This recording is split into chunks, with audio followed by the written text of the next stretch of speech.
Ahoy there, Gummy here. Today I'll be modding my numpad, the Motospeed K23. At the time, I just got into the hobby and wanted the cheapest possible numpad to go with my GK64. Having built and modded a bunch of beginner boards now, I have a pretty good idea as to how I can upgrade this one too. The Motospeed K23 comes in at just $15 for the fully assembled blue backlit only version. It comes with a plastic case, your choice of autumn red linear or blue clicky switches, and pretty flimsy ABS cables with wonky legending. Surprisingly, it comes with a removable USB cable, which everyone likes to see. Note that this is a soldered board, so you'll have to desolder it to unlock the full modding potential. That being said, you can still lube the switches and change the mounting style if you don't have soldering gear.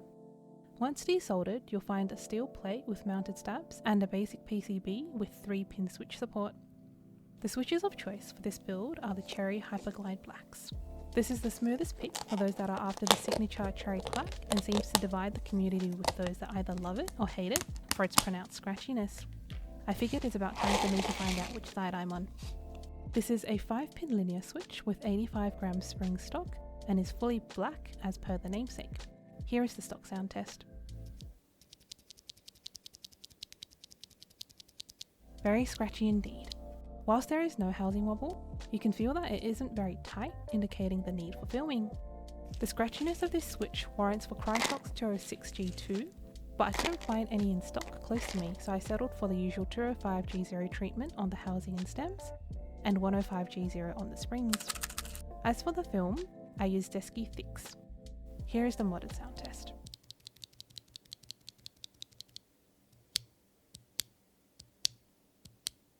To disassemble, unscrew the 6 screws and flip over the board, being careful of the switch on the back of the PCB that may fall out.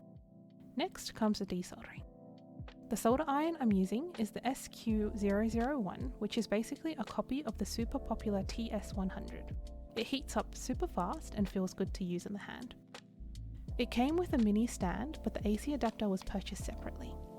Next I have the Hako 599B, which is a tip cleaner. I've heard that it is a good habit to have to clean the tip every 4 to 5 sockets, as it helps prolong the life of the solder tip. The solder that is commonly used for keyboards is the Kester No Clean 6337 split leaded 0.44mm solder. Leaded solder is highly recommended as it's much easier to use and desolder. Next I have the Engineer SS02 solder sucker, which is the next best thing when you can't afford a Hako solder gun. Finally, I have a FA400 clone from AliExpress, which is a smoke absorber, as leaded solder fumes can get a bit funny if you inhale too much of it. A real FA400 is expensive, and keyboard soldering is pretty lightweight all things considered, so I found the clone to be fine. You just have to make sure to place the area you're soldering right in front of the fan. Moving on to the desoldering itself, heat the solder iron up to 380 degrees, as the original solder on the keypad is 100% lead free. First, you'll want to go over the board with your leaded solder to make the desoldering process easier. Then grab the solder sucker and you should be able to desolder the board fairly easily with no issues. Note that the solder sucker will push up junk pretty much every socket, so make sure to remove it properly. This is important in prolonging the life of the solder sucker. Once finished, ensure that the sockets are cleanly desoldered, otherwise you'll have issues when removing the switches. Also, note that the 4 corner switches have bent pins for whatever reason, so grab a plier and carefully straighten them to enable switch removal. If the desoldering was done cleanly, this shouldn't be too hard. Now you should be able to just carefully peel the PCB away and remove the switches from the plate. Mod-wise, we'll start with the stabs as always. The stock stabs are lackluster to say the least, so I'll be swapping in some Durock plate mounts that have been lubed and tape modded. Next we have the PE foam and plate foam, which I cut out of 3mm thick EVA foam. Naturally, we also have the tape mod, which you'll only want to do after the PCB and plate have been resoldered together. Now we come to arguably the most important mod, where we'll be changing the mounting style from tray mount, aka using screws, to Gummy O-ring mount. To do this, you'll first need to grab a plier and remove all the mounting points and excess plastic on the bottom case. Note that the round part in the middle holds the switch that turns the backlighting on and off. As I never turn on the backlights, I just remove this part, but you'll need to keep it if you do. Next, you'll need to grab a filer and shave the USB port down to about where the line is, as the PCB tends to sit a little higher than stock when O-ring mounted. Now while we're at it, we'll be adding sound dampening to kill that hollowness. This is a bit of a personal tin foil hat theory, but I like to put a layer of aluminium foil down first, as to me it helps the board sound more full. Here is the no foil sound test.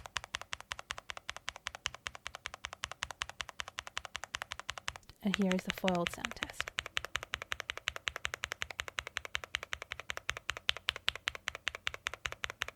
Let me know what you think. Next, I have a layer of 5mm EVA foam that has the bottom third trimmed down to the sloping of the case. We'll get to the actual O-ring mounting with the reassembly. To reassemble, line up the plate foam with the plate and then line up the PE foam with the PCB. Now line up these combos together, ready for the switches. Note that if you are using 5-pin switches, you'll need to clip off the 2 plastic legs, as this PCB only supports 3 pins, but not to worry, as this is a solder build, it'll hold perfectly fine. When inserting the switches, start by doing the stab ones first, as they're easier to line up and it'll help hold the plate to the PCB. Then do the top row, and this should give you a foundation to insert the rest of your switches. Once fully installed, check that you can see the switch pins on the back of the PCB. This is to check for bent pins and general headaches down the track. Once all is in order, grab a second pair of hands or use an elastic band to help hold the plate to PCB assembly together for soldering. As both plate and PE foam is used, you'll need that force to ensure that the switches are sitting properly in the PCB during the soldering process. Now comes the fun part of soldering. This is my first time soldering, so it's more like mounds than the ideal cone shape, but I personally think I did pretty okay. When complete, check to make sure that the switches are sitting flush against the PCB and plug in the board to check that all the keys are registering before proceeding. Desoldering to fix issues now is easier than when it's fully assembled. Now grab your O-ring, which should be 100mm in inner diameter and 3.5mm thick, and gently slide it around the PCB and plate combo. A bit of background on why we're doing this. O-ring mounting eliminates the need for hard contact points in the board, which helps immensely with the acoustics, and also adds some flex, which is a plus. Now put in the PCB and plate combo USB end first into the case and gently push the rest into the case, being careful of the USB port. It's a good idea giving it a good press to ensure it's mounted properly into the case. Now the keycaps can be installed. I'm using Infinikey Aether, which I love the gradient of, and the designer being Alexitos, my favourite keyboard streamer, is a plus. Having finished modding the board, I'm super happy with the end result, and I find the numpad much more enjoyable to use. Now, you'll notice when I was soldering, I used different switches, being the Aqua Water Kings Lubed and Flimed. This is because I put the Hyperglides into my first board and found them to be way too scratchy to use on a daily basis. I regret not breaking them in before soldering, and really, breaking in the Hyperglides are a must, not just a recommendation. Also, they're quite clacky, which I don't think works well with this board, whilst the Aqua Water Kings are much deeper and can make the numpad thock. Lastly, I tried chucking on some SA profile keycaps on the Aqua Water Kings build, and I think I found jackpot sound-wise. You'll see what I mean. Sadly, I can't get used to daily driving SA keycaps, so I'll be sticking with my Infinikey Aethers. Let me know what you think. Any and all feedback is welcome. Next video will be up in 2 weeks. Sound test incoming in 3, 2, 1.